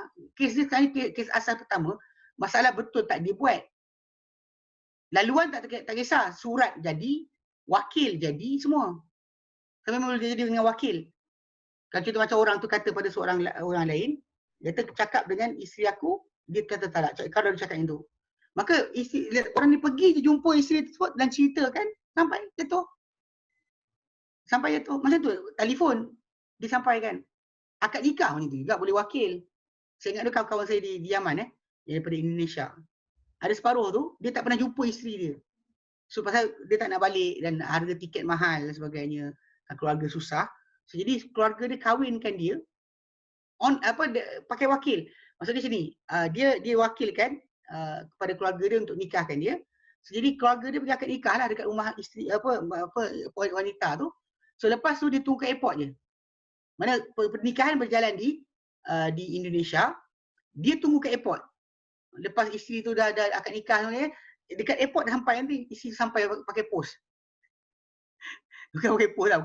Dia maksud dia dia kata pos tak lah, tapi memang pos lah. Isteri tu datang kemudian. Akad nikah berjalan di Indonesia. Tapi diorang tunggu dekat airport, dekat dia tunggu bini lah. Dia pergi ambil bini isteri dia yang dah dinikahkan dengan dia, yang dah halal untuk dia, di airport. So isteri tu flight daripada Jakarta ke Sana'a. Sampai di Jakarta, di Sana'a, dia bawa balik lah isteri dia. Tapi pernikahan berjalan dekat kampung isteri tersebut, dekat Indonesia. Itu kisah yang kadang orang kita macam rasa pelik, tapi itu sah. So banyak masyarakat kita ada asas, dia ingatkan ijab dan qabul tu, ijab dan qabul yang dari syarat nikah tu, dia ingat kena salam. Ijab qabul tu lafaz. Macam kita pergi kedai, saya beli, saya jual. Itu ijab qabul lah. Itu ijab qabul lah tu. Bila kita kata saya beli, orang tu kata saya jual, jadi dia kata saya beli saya jual tu dengan lafaz memang iyalah. Boleh tak dapat? Boleh, tapi minta pada admin minta pada admin. Boleh dapat. Nombor boleh dapat, minta pada admin. Okey. Sambung balik. Okey, jadi faham secara asasnya talak talak tadi, masalah nafkah tersebut, ini benda-benda kadang-kadang masyarakat Islam kita di Malaysia ni kurang faham sikit saya perhatikan. Masalah kena tinggal di mana dan sebagainya, banyak orang Islam kita langgar. Dia ingatkan bahawa tak boleh.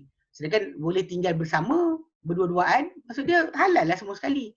Cuma apa-apa hubungan dia suami tersebut buat, kalau dia setakat buat hubungan ke atau sentuh ke cium dan sebagainya, tidak lagi dikira sebagai rujuk. Unless dia niat itu rujuk. So mahkamah akan tanya, awak niat rujuk ke? Itu soalan tu yang berlaku pada zaman Abdillah. Try browse lah. Memang ada dalam Google, cari. Memang ada, berita lama lah, berita lama. Okey, baik. Baik. Seterusnya yang ke-10. Perkara yang dipercanggah oleh para sahabat yang ke-10 adalah mirasul jaddi ma'al ikhwah. Pewarisan harta atuk bersama dengan adik-beradik. Okay? Atuk dengan adik-beradik. Okay. Dia cerita sini sebab atuk ni, bila kita kata bapa, katakan dalam keluarga tu ada bapa. Okay. Orang tu mati, ada bapa, ada anak-anak dia, ada adik-beradik. Ataupun tak ada anak-anak, ada adik-beradik. Okay. Atuk dia, bukan atuk, bapa dia, bapa si mati ni, dia menyekat pewarisan adik-beradik. Mana brothers dan sisters yang dia ada, takkan dapat satu sen pun bila A, bapa dia ada. Atau B, ada anak lelaki dia. Dia ada anak lelaki atau cucu lelaki dia anak lelaki, maka automatik keluarga dia punya, adik-beradik dia tak boleh masuk. Adik-beradik tak boleh masuk untuk mewarisi harta. Dia maksud dia tak ada cabang waris, tak ada bapa. Saya sebut bapa saya tak kata atuk sebab atuk dia percanggahkan. So, jadi kalau bapa ada, adik-beradik tak warisi harta, so urusan mudahlah. Mudah je urusan. Kita katakan orang tu mati. Dia ada bapa, dia ada mak, lepas tu adik-beradik.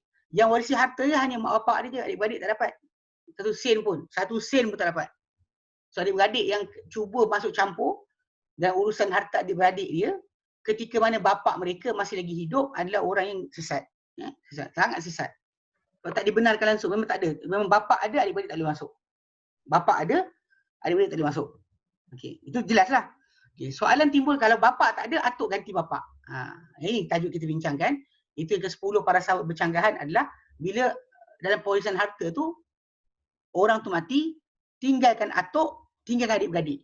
Macam mana hukum dia? Okay, jadi mereka bercanggahan mengenai atuk. Berkata Zaid bin Sabit dan diriwayatkan daripada Omar, Osman, Ali dan bin Mas'ud, akan mewarisi bersama-samanya akan adik-beradik. Dengan percanggahan, cara bercanggah. Di sini maksud dia, atuk tak boleh sekat adik-beradik. Ikut kepada pendapat atau fatwa Zaid bin Sabit. Dan ini dipegang, pendapat ni dipegang dalam mazhab Syafi'i. Mazhab Syafi'i dia ikut fatwa Zaid bin Sabit. Zaid bin Sabit ni Nabi kata paling tahu faraid. Dia penulis Al-Quran, kan dia pengumpul Quran atau penulis wahyu yang menggabungkan Al-Quran. Jadi Zaid bin Sabit dia kata ikut riwayat yang datang pada Zaid bin Sabit, dia kata bahawa atuk tak sekat adik-beradik. Maksudnya kalau atuk ada, adik-beradik masuk campur. Masih masuk campur lagi dalam harta. Contoh katalah orang tu mati, tinggalkan mak, tinggalkan atuk, tinggal adik-beradik. Jadi ketika tu mak dia dapat harta dia 1/6, atuk dia akan dapatlah jumlah 1/6 juga, dan adik-beradik kat situ yang kira asobah dan sebagainya lah. So maksud dia cuma mereka ada percanggahan cara pembahagian. Ada pecahan-pecahan dia, cara pembahagian dia.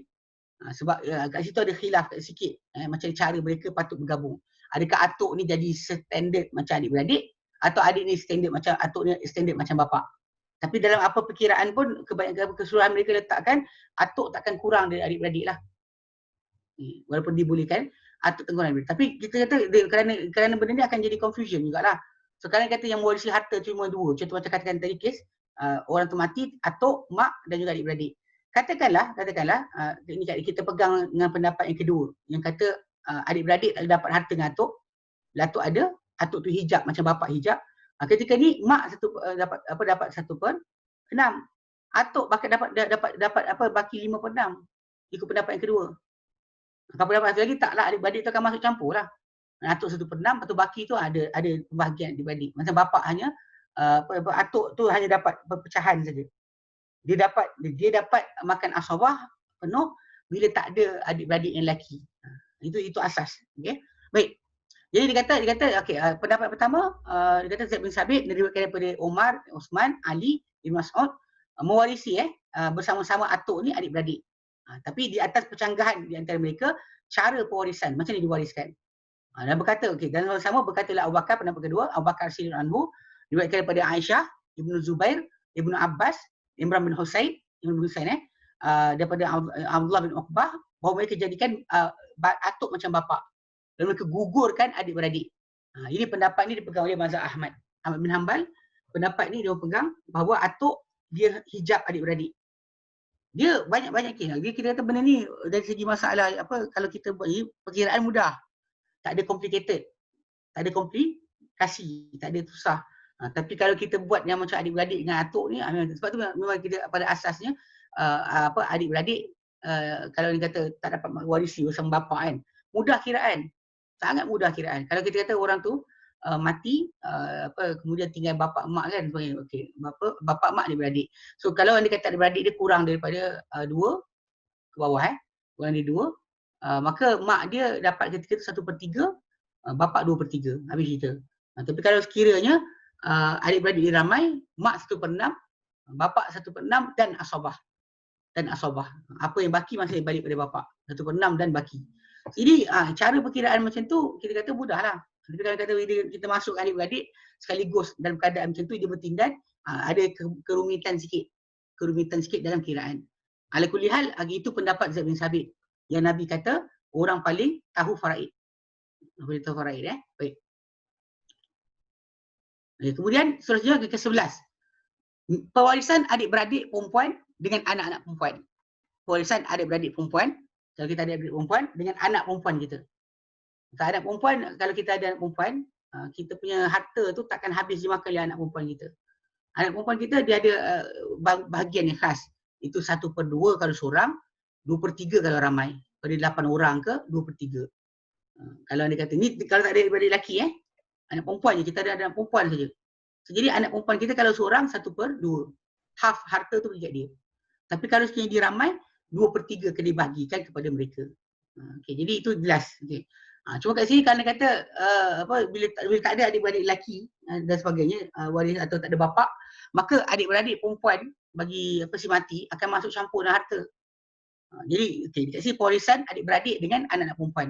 Dalam diriwayatkan daripada Muaz bin Jabal, Ibn Mas'ud, Umar, Ali, Zaid bin Thabit, jumhur dari para sahabat bahawa adik-beradik perempuan yang seibu sebapa atau sebapa, dia akan makan asabah bersama anak perempuan. Maksudnya dalam dia punya kiraan tu, katakan semua perempuan, ada perempuan je semua. Ada mak, ada anak perempuan, ada adik-beradik perempuan. Pada ketika ni mak akan dapatlah ikut tengok dia dapat 1/6. Anak perempuan kalau seorang dapat setengah, kalau ramai 2/3.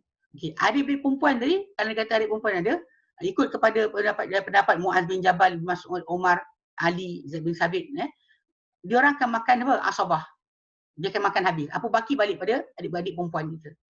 Kalau itu adik-beradik perempuan yang seibu sebapa ataupun sebapa. Jika tidak ada mereka bersama mereka ni sebarang adik-beradik dan sebagainya kan. Dan untuk mereka apa yang lebih. Dan nanti ada untuk mereka sebarang habuan yang disebutkan. Tak ada habuan disebutkan kan. Sebab memang kita kata bila ada anak perempuan, kita adik-beradik perempuan tak dapat nak makan macam diorang. Sebab adik-beradik perempuan kita sebenarnya makan macam anak perempuan kita. Kalau anak perempuan kita tak ada, katakan kita ada adik-beradik perempuan seorang, kakak, kita mati. Tak ada anak, kita tak ada anak. Mak bapak kita pun tak ada. Separuh daripada harta kita pergi, mana kakak kita makan macam anak perempuan kita. Dia akan dapat half.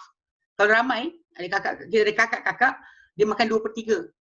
Sebiji macam mana anak kita makan. So bila dalam keadaan tadi, bila anak dah ambil habuan akak tadi, so akak kita, adik-beradik kita tak ada habuan. Jumlah tepat tak ada. Sebab apa? Sebab anak perempuan tu dah duduk kedudukan tersebut. Okay, jadi kat sini dia kata, maka kat sini adik-beradik perempuan kita yang sebapa atau seibu sebapa, kandung akan dapat apa yang baki. Whatever baki dapat lepas daripada anak perempuan kita ambil, yang perempuan-perempuan lain ambil, maka diambil oleh mereka. Okay. Dan diriwayatkan daripada Ibnu Abbas pula bahawa dia kata apa? Tidak dijadikan adik-beradik bersama dengan anak-anak perempuan sebagai asabah.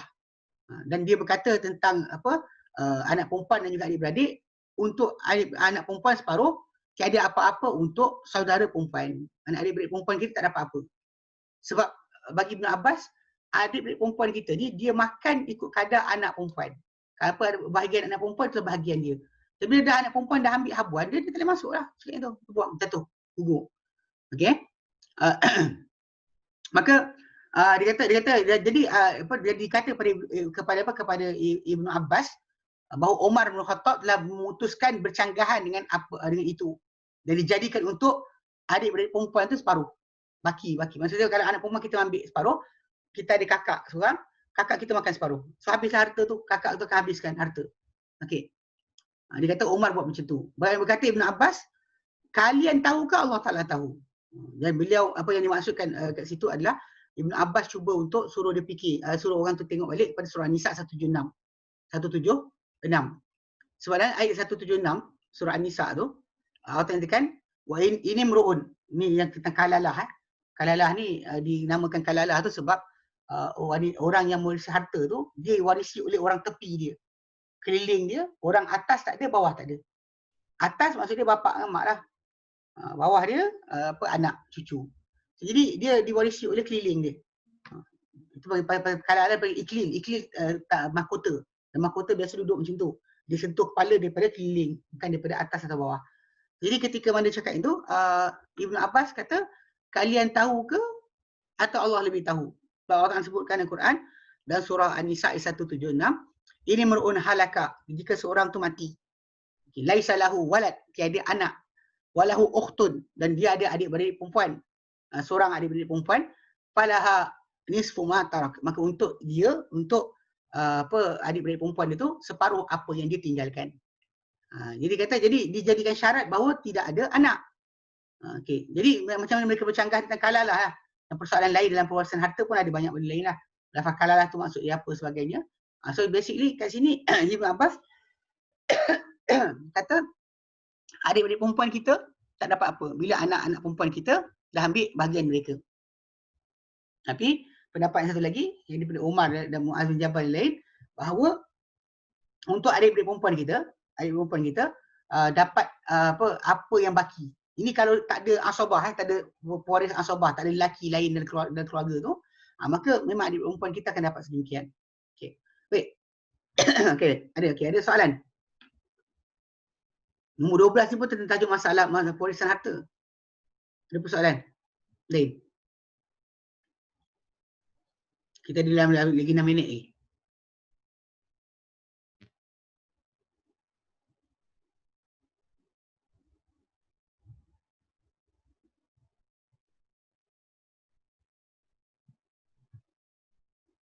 Ada 6 minit ni. Ada soalan?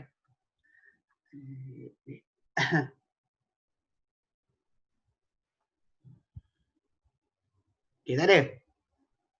Tak ada, sambung sikit ni. Okey, nombor 12. 12 musyarikah. Okey, musyarikah ni masalah faraid juga. Okey, di mana dalam tajuk ni untuk masalah ni di sisi orang berpendapat dengan tasyrik perkongsian Masuk perkongsian ni sini. Okey.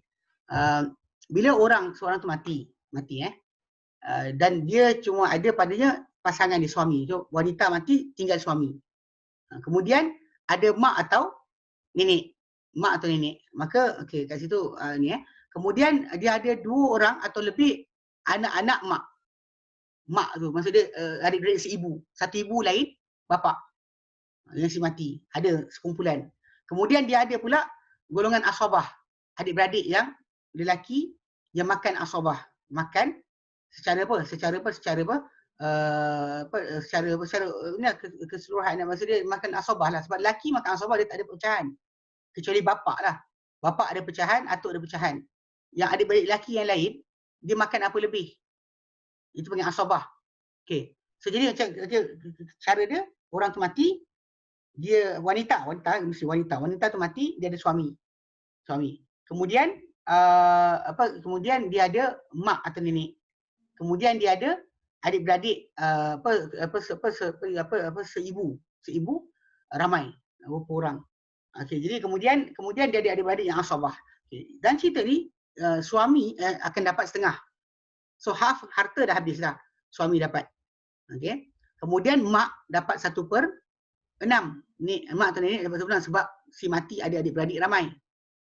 Lebih daripada 2. Okey. Okay, so jadi bayangkan pi tu kan. Gitu. Half dah hilang. Half dah hilang. Tinggal separuh lagi. Separuh ni pula 1/6 dah hilang. Dapat kat mak.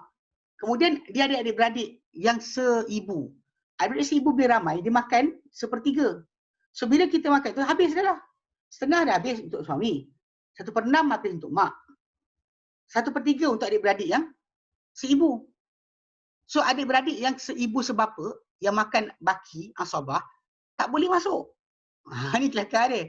Okay, dalam diangkat diangkatkan persoalan ini kepada pertama kali kepada Umar.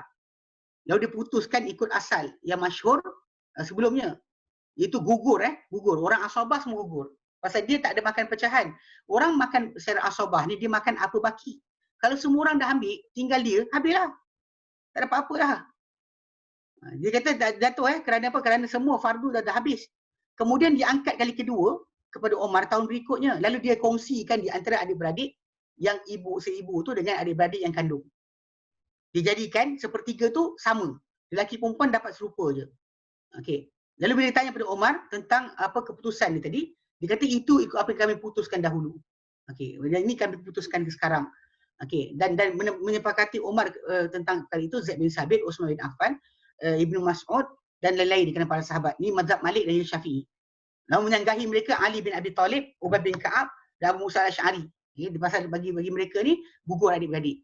Jadi kisah ni dipanggil apa? Hajariyah ataupun apa? Dia Umariyah dia panggil Umariyah. Kisah sebab Umar yang putuskan. Sebab kes putuskan Umar putuskan sebab apa? Okay, kes di sini. Adik-beradik yang makan asabah, dia kena tunggu baki. Kalau ada baki dia dapat. Tak ada baki tak dapat. Sekarang ni ikut pecahan tadi dah habis. Suami makan setengah habis.